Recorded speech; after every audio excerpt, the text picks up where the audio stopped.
All right, can you just maybe talk to me, make sure my audio is good? All right. 1, 2, 3, 4, 5. 1, 2, 3, 4, 5. Perfect. So I want to start off just for the record. What we're going to do is get your name, your position at the company, and your time there. So your name tag, And the what? Last thing, Roy? when you served there. Okay. So go ahead. My name's Raymond Douglas Nolen, better known as Doug. I was a company commander for Alpha Company from 1973 to 74 at Fort Hood, Texas.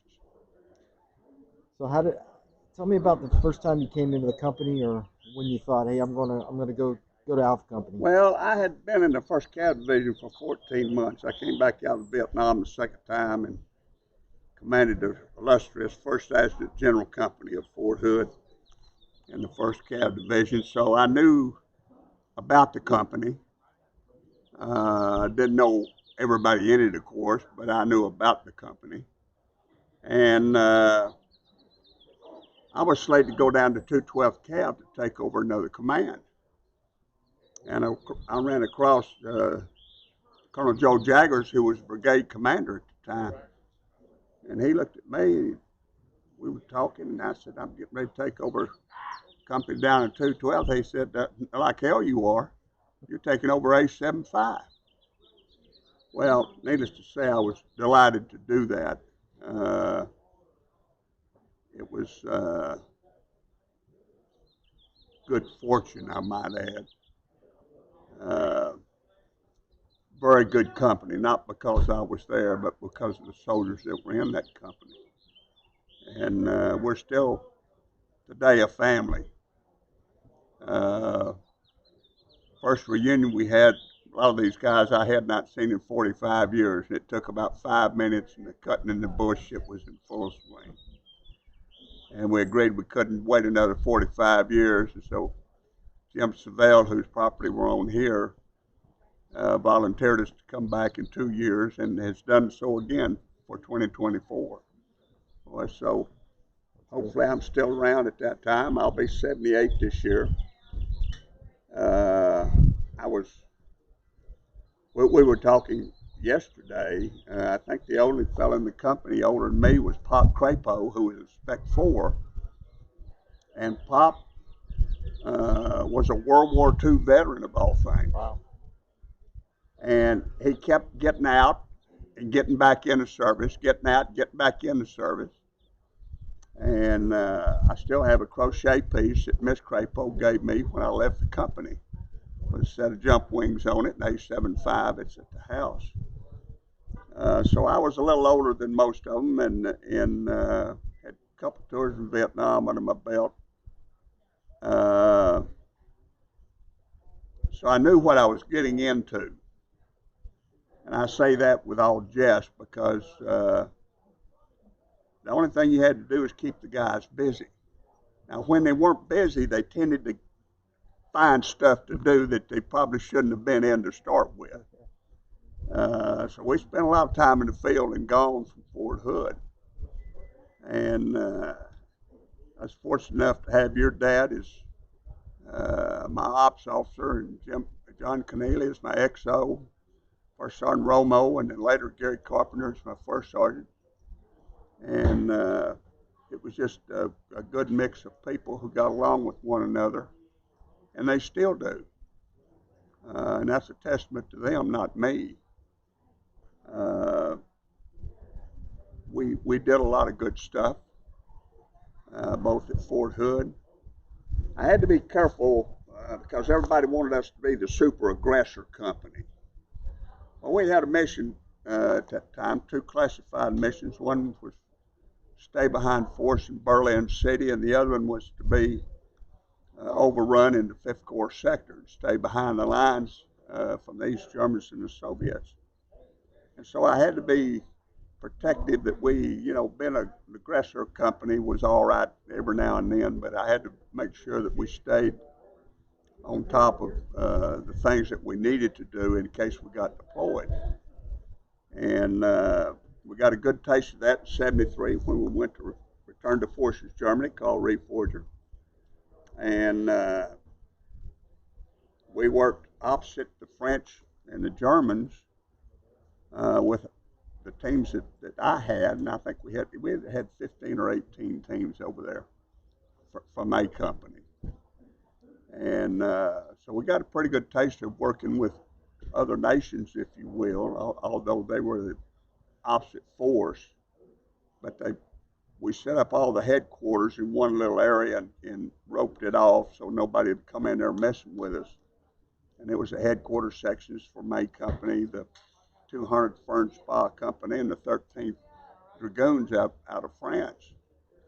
And we'd get together every evening, toss off a couple of beers and tell lies to one another, but we got to know one another. And when we got down toward the end of the exercise, we'd taken our parachutes with us, because I didn't know what the hell we were going to get into over there. And I talked to the user commander about doing a combined jump. And he said, all right, don't get anybody hurt. And I said, yes, sir. So we got out in the beat field at Katterbach, and we got a French helicopter, we had a U.S. helicopter, we had a German helicopter, and everybody got to shoot from somebody. The French had their T-10s, we had our Starables and T-10s. And, Steve Gregg out of the combo platoon twisted an ankle coming in. I think that was the only injury we had of all the jumpers we had. And so we qualified for French and German wings that day, and American wings for the French and the German folks. We did some more jumping, and your dad was talking the other night about, we had jumped very low level, and this little German staff car come running out. Captain Nolen, you have a telephone call at the headquarters of the 200th Fern Spa Company, long-range patrol company from the Germans. And so I got back to the company, and I kept trying to call, and I couldn't get through. All the lines were preempted. Well, pretty quick, I finally found somebody who knew what the hell was going on, and the 73 Middle East War had broken out that day. And I had to go back to Stuttgart, to 7th Corps headquarters, went in to see the G2, and he's all hot to trot. He's fired up, as he should be. And he said, y'all are going to be the first force into the Sinai. We're going to jump y'all in. Well, we were sitting there in our green tree suits. I mean, we didn't have any desert uniforms at the time at all. And I'm thinking, this is going to be fun. But we drew ball ammunition. We went to Rhine Mine. We set. And things finally quietened down to the point that we weren't going anywhere. But it meant that we stayed in Germany longer than we had anticipated in there, Roy.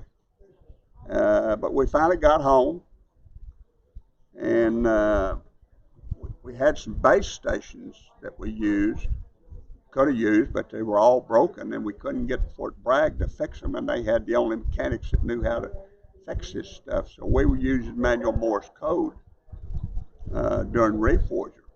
And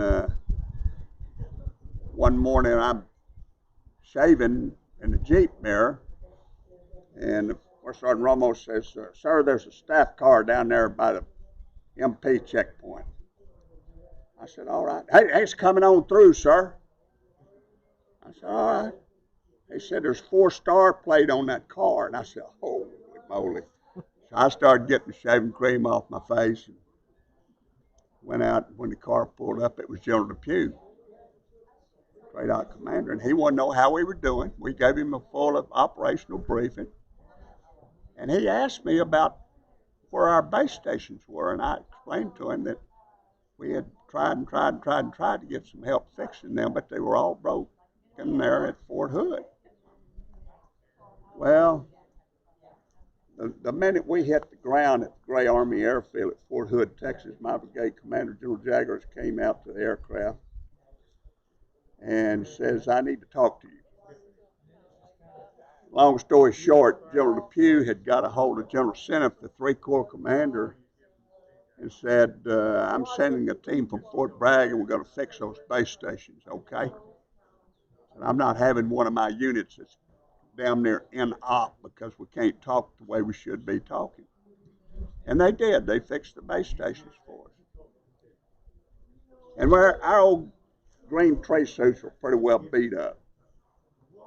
We looked pretty straggly. And General Senef was getting ready, the 3 Corps commander was getting ready to change command. Well, I had to take and put up a front. I've forgotten how many of A Company was there that we had to march and do the ceremony for General Senef, or potentially do the ceremony. And I figured, what the hell, we got the base stations fixed. Let me try something else here. So I talked to General Senef about the uniforms. Well, criminy, in about a week, it started raining brand new green T-shirts into A75's shop there at Fort Hood. And I think everybody got 3 sets of brand new camis to do the ceremony with.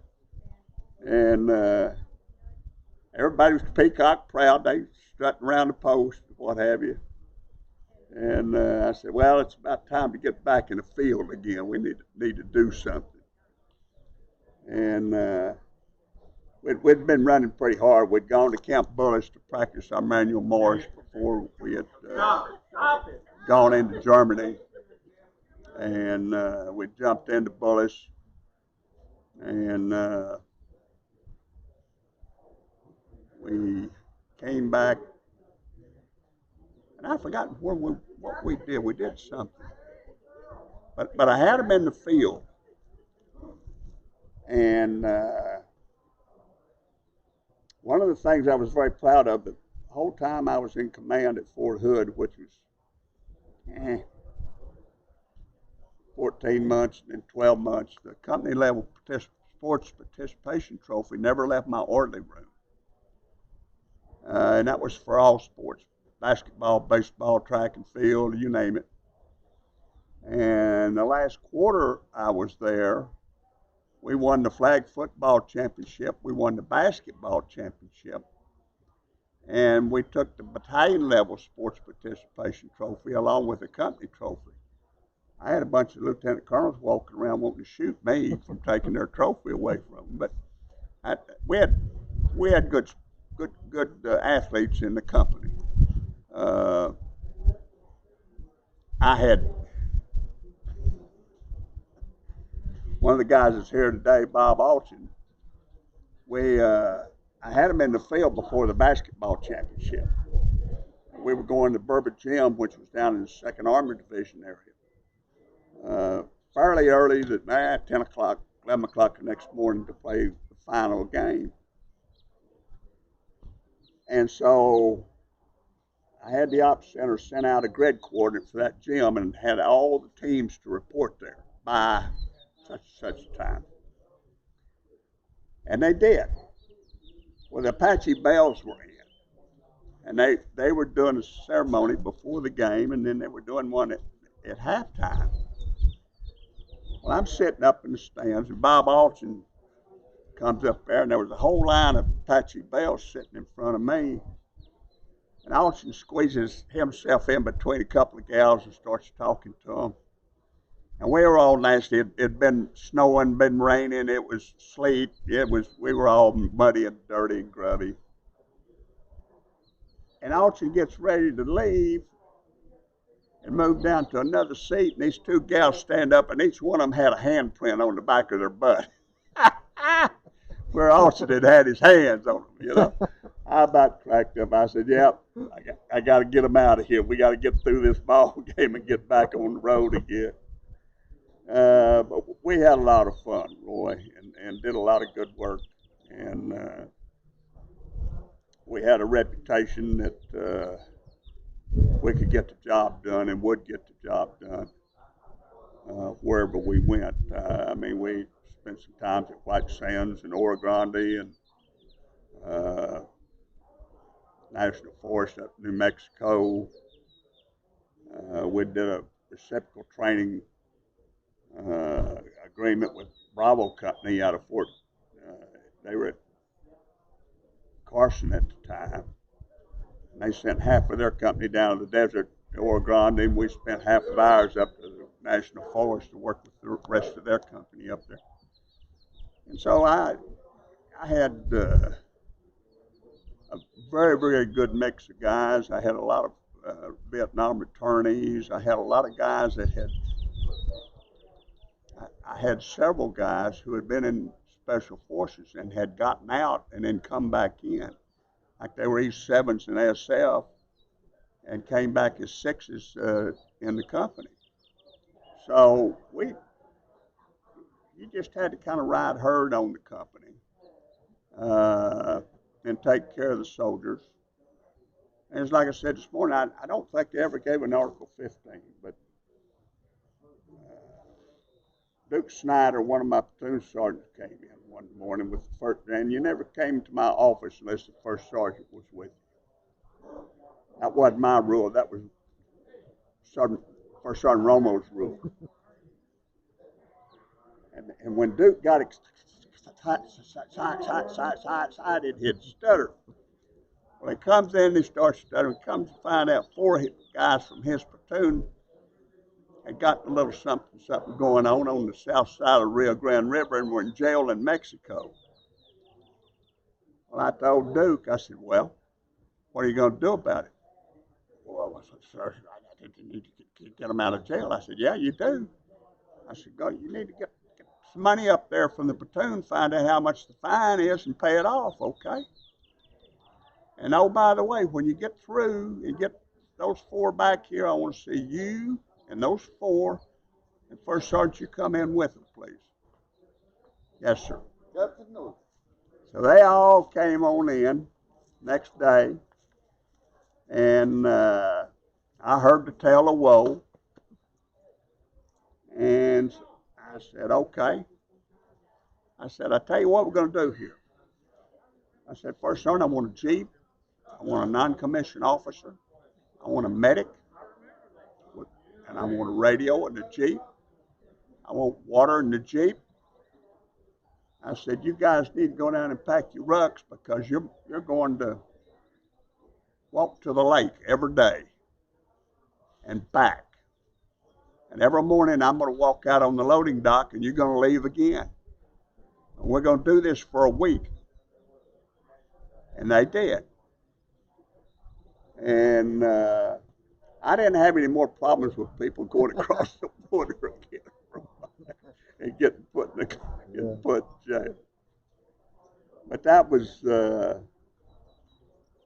generally how I took care of business if somebody messed up. And the IG for the 1st Cav Division was an old SF type named Van Sickle. And he used to call me about once a week. Nolen, God damn it, you're going to jail.